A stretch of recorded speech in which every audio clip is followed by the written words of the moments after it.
गुस्सा जबरदस्त, supreme court सख्त। कोलकाता में हुए रेप मर्डर केस को लेकर सुप्रीम कोर्ट ने ममता सरकार को जमकर फटकार लगाई। सुप्रीम कोर्ट ने पूछा कि सबसे पहले एफआईआर किसने और कब दर्ज कराई, जिसका जवाब देते हुए पश्चिम बंगाल की तरफ से पेश हुए कपिल सिब्बल ने बताया कि रात 11:45 पर एफआईआर दर्ज की गई। इसके बाद नाराजगी जताते हुए सुप्रीम कोर्ट ने कहा कि आखिर वारदात के इतने घंटों बाद भी हॉस्पिटल प्रशासन क्या कर रहा था, क्यों एफआईआर दर्ज होने में इतनी देरी की गई। ये हॉस्पिटल प्रबंधन की जिम्मेदारी थी कि वो एफआईआर दर्ज कराता। बंगाल सरकार की तरफ से सिब्बल साहब ने बोला कि 7,000 लोग आ गए थे इसलिए पुलिस भाग गई। तो सवाल ये बनता है कि 7,000 लोग एकाएक आए कैसे? 500 लोगों का ऑडिटोरियम में कार्यक्रम होता है, उस कार्यक्रम के लिए कम से कम एक हफ्ते मेहनत करनी पड़ती तब 500 लोग इकट्ठा हो पाते हैं। तो ये सॉलिसिटर जनरल ने बोला कि ये 7,000 लोग किसके कहने पे आए और वो किसको बचा रहे थे। आखिर ये 7,000 लोग जो आए जिन्होंने पीटना शुरू किया। एक तरफ जहां कोलकाता कांड का मामला देश भर में इतना गरमाया हुआ है, तो वहीं कांग्रेस की युवराज का एक शर्मनाक बयान सामने आया। राहुल गांधी ने कोलकाता कांड पर किए गए सवाल पर इसे डिस्ट्रैक्शन बता दिया। राहुल के बयान के बाद बीजेपी लगातार हमलावर है। कोलकाता भैया, यहाँ पे मैं इस इंसिडेंट में आया हूँ। मैंने कोलकाता के इंसिडेंट पे अपनी टिप्पणी करी है, अपने व्यू रखे हैं। यहाँ पे मैं डिस्ट्रैक्ट नहीं करना चाहता हूँ, इसलिए मैं यहाँ इनका मामला उठाने आया हूँ। इस पर सुप्रीम कोर्ट तक मजबूर हो जाता है कहने के लिए, हाई कोर्ट, माता पिता। तो राहुल गांधी कहते हैं मैंने एक ट्वीट कर दिया है, मैंने बोल दिया है जो बोल दिया, मैं डिस्ट्रैक्ट नहीं होऊंगा। क्या बेटी के लिए न्याय डिस्ट्रैक्शन का विषय है? राहुल गांधी जी वही है ना जो संविधान बचाओ की बात करते हैं। राहुल गांधी रायबरेली में थे, अर्जुन पासी के परिजनों से मुलाकात करने गए थे। लेकिन सवाल ये कि बंगाल पर चुप्पी, लेकिन यूपी के रायबरेली पहुंच रहे हैं। ये क्या कोई राजनीतिक एजेंडा है? क्योंकि यूपी में 10 सीट पर उपचुनाव होने हैं। उधर मां माटी मानुष की बात करने वाली ममता बनर्जी की निर्ममता पर बीजेपी का हमला जारी है। वो दंगाई इनके थे, पुलिस इनकी थी। 12 बजे 1 बजे रात में, इसलिए ममता दीदी, आपको तो दीदी कहने में शर्म महसूस हो। तो इंडी गठबंधन का किरदार भी साफ हो गया। मैं देश की जनता के सामने यह बात रखना चाहता हूं कि आज तृणमूल कांग्रेस सरकार का वकील कौन है? श्री कपिल सिब्बल वकील हैं पश्चिम बंगाल सरकार के, सांसद हैं उत्तर प्रदेश की समाजवादी पार्टी के समर्थन से, और पूर्व मंत्री हैं कांग्रेस सरकार के। आज कोर्ट ने सख्त लहजे में कहा कि शांतिपूर्ण प्रदर्शन पर बल प्रयोग नहीं किया जा सकता। पुलिस लगातार इन सभी लोगों को खदेड़ रहे, पुलिस लगातार लोगों को जो है वो खदेड़ रहे और लोगों को यहाँ से जाने के लिए साफ तौर पर बोला जा रहा है। जो पुलिस 14 तारीख रात को आरजीकर में हुई गुंडों की आक्रमण को नहीं रोक सकता, वो एक मेडिकल स्टूडेंट के ऊपर में लाठी बरसा करके ऐसे खून बहा रही है। वो बहन का बलात्कार हो रहा था, खून हुआ था, तब ये लोग कहाँ थे? जब तक न्याय नहीं मिलेगा एबीवीपी मैदान नहीं छोड़ेगा। लेकिन इसके बावजूद भी आज फिर कोलकाता में ममता बनर्जी की पुलिस ने लाठियां भाजी हैं, प्रदर्शनकारियों को दौड़ा दौड़ा कर पीटा। आज महाभारत उन सवालों पर जो सुप्रीम कोर्ट ने खड़े कर दिए हैं। आखिर इतनी देरी से एफआईआर क्यों की गई? उपद्रवी भीड़ को क्राइम सीन्स की छेड़छाड़ कैसे करने दी गई? और अगर पुलिस सुरक्षा देने में नाकाम है तो क्या हर जगह सेंट्रल फोर्सेस का डिप्लॉयमेंट किया जाएगा? Bureau report, Republic Bharat. BJP की प्रवक्ता भारती घोष जी हमारे साथ जुड़ रहे हैं।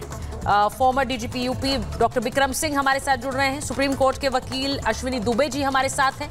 कांग्रेस के नेता वरुण पुरोहित जी जुड़ रहे हैं। तौसीफ खान टीएमसी के नेता हमारे साथ जुड़ेंगे और साथ ही बताऊं कि doctor LC Gupta forensic expert हैं हमारे साथ जुड़ेंगे। लेकिन मैं शुरुआत डीजीपी सर के जुड़ गए हमारे साथ। ये बहुत आज जो सुप्रीम कोर्ट ने फटकार लगाई है, मैं सबसे पहले अश्विनी दुबे जी और डॉक्टर विक्रम सिंह के साथ शुरुआत करना चाह रही हूं। जिस तरह से आज सुप्रीम कोर्ट ने फटकार लगाई है ममता बनर्जी की सरकार और कार्यप्रणाली पर, मैं पहले अश्विनी जी अगर आपसे पूछूं, जब कोर्ट ने कहा, ठीक है, मैं डीजीपी विक्रम सिंह जी के पास जा रही हूं। डीजीपी सर, जब कोर्ट ने आज ये तस्वीरें आई, आज कोर्ट ने कहा कि आप शांतिपूर्ण प्रदर्शनकारियों पर बल प्रयोग नहीं करेंगे, लेकिन आज ही के दिन फिर से ये तस्वीरें आ गई जब प्रदर्शन हो रहा था और पुलिस उन्हें दौड़ाकर पीट रही थी। ये गुस्सा देश भर में है, इसीलिए कोर्ट ने सुओ मोटो लिया है, इसीलिए उन्होंने संज्ञान लिया। लेकिन उसके बावजूद ये लाठियां भांजने का क्रम जारी है डीजीपी सर। सुचरिता जी, ये न्यायालय की अवमानना है, कंटेम्प्ट ऑफ कोर्ट है। सुप्रीम कोर्ट ने जो दिशा निर्देश और आदेश पारित किए और उसके बाद इस तरीके से लाठी भांजना, इसका कोई औचित्य नहीं है। दरअसल उनको इतना छुपाना है, इतने अपकृत्य और इतनी इलीगैलिटीज हुई हैं, उनको छुपाना है। यहाँ लाठी बांधो मैदान में और बाद में अगर कोई आवाज उठाए तो उसको नोटिस भेज दो। इस तरीके का अगर आप देखें, इतना आपका लंबा अनुभव है, क्या आपने कभी ऐसा देखा था कि जो कोई बोल दे उसको नोटिस तो आप दे दीजिए? बावजूद इसके कि सुप्रीम कोर्ट का दिशा निर्देश है, उसके बावजूद इस बेशर्मी के साथ पुलिस लाठी बांध रही है। सुचरिता जी, मैं ये पूछना चाहूंगा, ये लाठी तब कहाँ चली गई थी जब मेडिकल कॉलेज के ऊपर चढ़ाई करके जो वहां पर खलतमल तोड़ फोड़ क्रिकेट बैट लेकर के प्रदर्शन करके आ गए थे, तब आपने कोई पुलिसकर्मी वहां पर नहीं था, बल्कि आपने ये कहा कि हम अपने बहादुर पुलिसकर्मी 15 जो चोट खा गए, तब तो आप चोट खा गए, अब आप आंदोलनकारियों को चोट पहुंचा रहे हैं। जाहिर है कि आपके दिशा विहीन और जो प्रशासन है वो एक तरफा निर्णय लेकर के अपने बचाव में ये कुंसित प्रयास कर रहा है, जिसका कोई औचित्य नहीं है।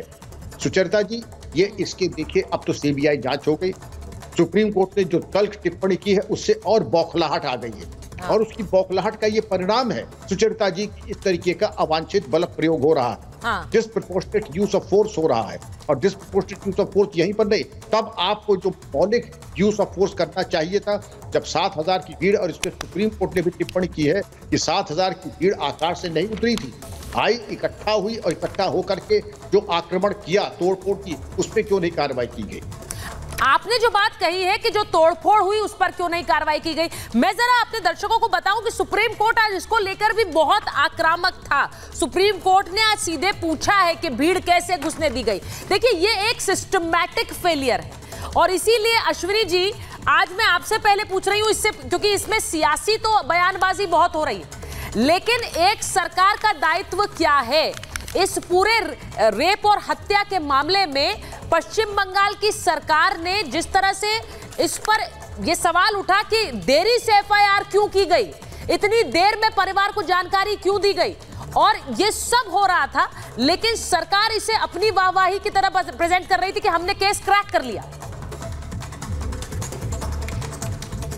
Breakdown of constitutional machinery, breakdown of legal machinery, breakdown of law and order machinery, freedom of speech और पीसफुली प्रोटेस्ट कर रहे लोगों के ऊपर पुलिसिया कार्यवाही, पुलिस संबंध से जो लोग इस बर्बरतापूर्ण कार्य की भर्त्सना कर रहे हैं, प्रोटेस्ट कर रहे हैं, उनकी वॉइसेस को सप्रेस किया जाना, मॉब लॉ एंड ऑर्डर की परवाह नहीं करते हुए एविडेंसेस को डिस्ट्रैक्ट करने के लिए हजारों की संख्या में क्राइम वाली जगह पर पहुंच जाता है।